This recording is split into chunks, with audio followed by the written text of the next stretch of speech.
For months now, over 100,000 Russian troops equipped with tanks, helicopters, self propelled artillery, and even short range ballistic missiles have remained deployed within striking range of Ukraine's borders.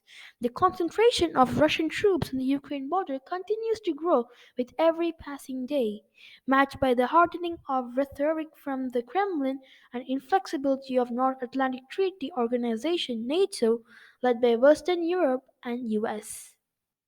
Russia denies its planning of any invasion, but it has seized Ukrainian territory before and it has estimated over 100,000 troops deployed near its borders. Russia has long resisted Ukraine's move towards European institutions and NATO in particular. Ukraine shares borders with both the EU and Russia, but as a former Soviet republic, it has deep social and cultural ties with Russia, and Russian is widely spoken there. When Ukrainians deposed their pro-Russian president in early 2014, Russia annexed Ukraine's southern Crimean peninsula and backed separatists who captured large swaths of eastern Ukraine. The rebels have fought the Ukrainian military ever since in the conflict has claimed more than 14,000 lives. How big is the risk of invasion? Russia said it has no plans to attack Ukraine, and Armed Forces Chief Valery Gerasimov even denounced reports of an impending invasion as a lie. But tensions are high. President Vladimir Putin has threatened appropriate retaliatory military technical measures if what he calls the West's aggressive approach continues. NATO Secretary General warns risk of conflict is real, and President Biden says he guesses Russia will move in.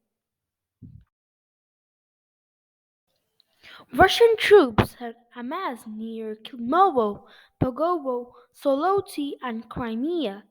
The following pictures show from Yelnya, Pogonovo, Klintsy, Klimovo, Navuzerion, Soloti, and Bachikisarayai.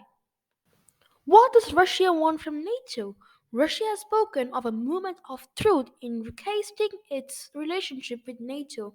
For us, it's absolutely mandatory to ensure Ukraine never ever becomes a member of NATO, says Deputy Foreign Minister Sergei Rakbov. Moscow accuses NATO countries of pumping Ukraine with weapons and the US of stoking tensions. President Putin has complained Russia has nowhere further to retreat to. Do you think we'll just sit by idly by? Russia seized Crimea in 2014, arguing it had historic claim to it. Ukraine was a part of Soviet Union which collapsed in December 1991, and Mr. Putin said it was a disintegration of historical Russia. Can Russia be stopped? President Vladimir Putin has spoken several times to Mr. Biden and high level talks continue, but Russian officials have warned the Western rejection of their key demand are leading to a dead end. The question is how far Russia will go.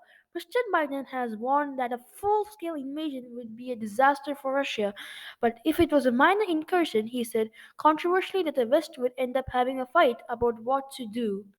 Washington has said it's committed to working in lockstep with its allies, but there are divisions between US and Europe. European leaders are adamant that Russia cannot just decide on future with the US. France has even proposed that Europeans work together with NATO and then conduct their own dialogue with Russia. Thank you.